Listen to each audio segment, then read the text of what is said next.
സൂര്യകാന്തി പൂക്കളുടെ ഭംഗി ഇനി മലപ്പുറം ജില്ലയിലും. കോട്ടയ്ക്കൽ സ്വദേശി കുഞ്ഞുമൊയ്തീനാണ് സൂര്യകാന്തി കൃഷിയിൽ വിജയം കൊയ്തത്. സൂര്യകാന്തി പാടം കാണാൻ നിരവധി ആളുകളാണ് ദിനേന ഇവിടെ എത്തിച്ചേരുന്നത്.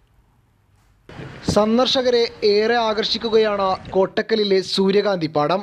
3 വർഷം മുമ്പാണ് കോട്ടക്കൽ സ്വദേശി കുഞ്ഞുമൊയ്തീൻ സൂര്യകാന്തി കൃഷിയിലേക്ക് ഇറങ്ങുന്നത്. തമിഴ്നാട് ട്രിച്ചിയിൽ നിന്നും വിത്ത് കൊണ്ടുവന്നാണ് തന്റെ കൃഷിയിടത്തിൽ പരീക്ഷിക്കുന്നത്. ഇന്ന് തന്റെ 60 സെന്റ് സ്ഥലത്ത് കണ്ണിന് നവ്യാനുഭവം നൽകി സൂര്യകാന്തി പൂക്കൾ വിരിഞ്ഞു നിൽക്കുന്നു. തമിഴ്നാട്ടിൽ പോയപ്പോൾ ഞങ്ങളൊരു പ്ലോട്ടിലേക്ക് കടക്കാൻ അയച്ചില്ല, കൃഷി കാണാനും അയച്ചില്ല, ഒന്നും ചെയ്തില്ല. അങ്ങനെ ഇതിൻ്റെ വിത്ത് എവിടെ കിട്ടുമെന്ന് അന്വേഷിച്ചപ്പോൾ തിരുച്ചിയിൽ കിട്ടുമെന്ന് മനസ്സിലാക്കി. അങ്ങനെ രണ്ടുപേരും കൂടി അവനാണ് അധികം പ്രചോദനം നൽകിയതിൽ. നമ്മൾ നോക്കാമെന്ന് പറഞ്ഞാൽ അങ്ങനെ 3 വർഷം മുമ്പാണ് ഫസ്റ്റ് ഇത് തുടങ്ങിയത്. അന്ന് ഇത്ര വിപുലമായിട്ട് ചെയ്തിട്ടില്ല, പക്ഷേ ഇപ്പോഴാണ് ഇതൊരു 60 സെന്റിൽ ചെയ്യാൻ തോന്നിയത്. അപ്പം അങ്ങനെ ചെയ്തു, നല്ല വിജയമായിട്ടാണ് എല്ലാവരും പറയുന്നത്.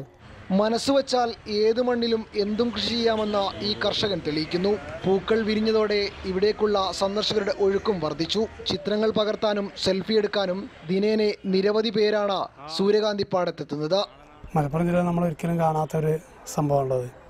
നമ്മളെന്ന് വെച്ചാൽ തമിഴ്നാട്ടിൽ പോകുമ്പോഴും അങ്ങനെ കാണാൻ നമ്മുടെ സ്ഥലത്ത് നമുക്ക് വളരെ സന്തോഷമുണ്ട് അങ്ങനെ സാധനം കാണുമ്പോൾ. അടുത്ത മാസം അവസാനത്തോടെ പൂക്കൾ വിളവെടുക്കാൻ പാകത്തിലാകും. തമിഴ്നാട്ടിലും കർണാടകത്തിലും മാത്രമല്ല, മലപ്പുറത്തും സൂര്യകാന്തി നല്ല വിളവ് തരും എന്ന് തെളിയിക്കുകയാണ് ഈ കാഴ്ച. അരുൺ കടമ്പേരിക്കൊപ്പം അലിക്കുട്ടായി, റിപ്പോർട്ടർ, മലപ്പുറം.